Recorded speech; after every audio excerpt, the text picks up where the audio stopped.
जिला रामबन के बनिहाल में 14 वर्ष से कम, 17 वर्ष से कम व 19 वर्ष से कम आयु वर्ग के लिए इंटर स्कूल जोनल स्तर का खेल ट्रायल आयोजित किया गया। इन खेलों में लड़कों और लड़कियों दोनों के लिए खो खो, कबड्डी, फुटबॉल, वॉलीबॉल, शतरंज, कैरम, बैडमिंटन और क्रिकेट शामिल है। चेन ट्रायल में 25 स्कूलों ने भाग लिया। जम्मू शहर में अवेयरनेस कम कैपेसिटी बिल्डिंग प्रोग्राम, जिसमें environmental management of dairy farms और गौशाला है। जितने भी लोग जो डेयरी फार्म से जुड़े हैं उनके लिए एक प्रोग्राम जीएमसी द्वारा आयोजित किया गया, जिसमें जीएमसी कमिश्नर अवनी लवासा की अध्यक्षता में ये अवेयरनेस प्रोग्राम आयोजित किया गया। इस शिविर में फार्मर्स को एनिमल डंग के सही तरीके से डिस्पोजल पर चर्चा की गई। जहां एनिमल डंग नाली में चला जाता है, इसे कैसे सही इस्तेमाल में लाया जाए, इसके बारे में जागरूक किया गया। बारिशों के दौरान गीले खंभों से हमेशा दूरी और सावधानी बरतनी चाहिए।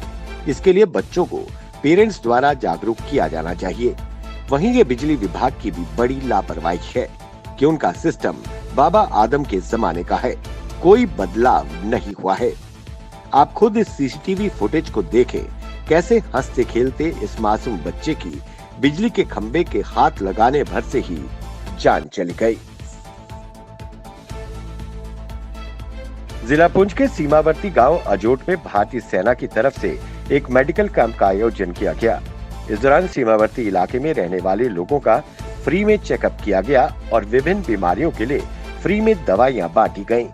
वहीं शिविर के दौरान 18 साल से ऊपर आयु वर्ग के लोगों को कोविड वैक्सीनेशन भी लगाई गई। स्थानीय लोगों द्वारा भारतीय सेना की सराहना की गई। साथ ही अनुरोध भी किया गया कि इस तरह के शिविर आगे भी लगाए जाने चाहिए। जम्मू कश्मीर के ओबीसी समुदाय को 27% आरक्षण दिए जाने की मांग को लेकर अपनी पार्टी की ओबीसी विंग द्वारा सरकार के खिलाफ विरोध प्रदर्शन किया गया। इस दौरान अपनी पार्टी की ओबीसी विंग के कार्यकर्ताओं ने अपनी मांगों के समर्थन में गिरफ्तारियां दी और सरकार की ओर से इस समुदाय को उनका हक न दिए जाने पर अपनी नाराजगी का इजहार किया। उन्होंने कहा कि पूरे देश में समुदाय को 27% आरक्षण मिल रहा है, लेकिन जम्मू कश्मीर में आज भी समुदाय को उनका हक नहीं मिला। दक्षिणी कश्मीर के शोपियां जिले के सब्जी गांव के लिए मशहूर सफा नगरी जैनापुरा गांव में बहुप्रतीक्षित जलापूर्ति योजना पूरी हो चुकी है और लोगों को पाइप से पानी मिलना शुरू हो गया है, जिससे स्थानीय लोगों में खुशी का माहौल है। स्थानीय लोगों ने बताया कि इस योजना को वर्ष 1960 में मंजूरी मिली थी। लगभग 6 दशकों के बाद इस पर काम शुरू किया गया। क्षेत्र के स्थानीय लोगों ने इस योजना को पूरा करने और उन्हें राहत देने के लिए जल शक्ति विभाग और ठेकेदार का धन्यवाद कहा। उपराज्यपाल मनोज सिन्हा ने गुज्जर, बकरवाल और गद्दी सिप्पी समुदाय के लोगों को तोहफा दिया है। इस दिन को उन्होंने ऐतिहासिक करार देते हुए कहा कि वन अधिकार अधिनियम 2006 के तहत गुज्जर, बकरवाल और गद्दी सिप्पी समुदाय के लाभार्थियों को व्यक्तिगत और सामुदायिक अधिकार प्रमाण पत्र सौंपे गए हैं।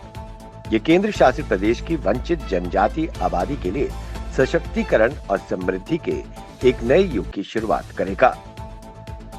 उपराज्यपाल ने प्रधानमंत्री नरेंद्र मोदी का आभार जताया और कहा कि उनके आदर्शों का ईमानदारी से पालन करते हुए हम जनजातीय समुदायों को उचित अधिकार देने के लिए आगे बढ़ रहे हैं।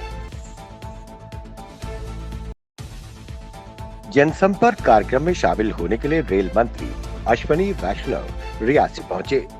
नौकरशाही नेता बने उन्होंने सबसे पहले रियासी में किसानों द्वारा लगाए गए विभिन्न स्टॉलों का दौरा किया व किसानों से मुलाकात की। किसानों ने तहे दिल से मंत्री का स्वागत किया।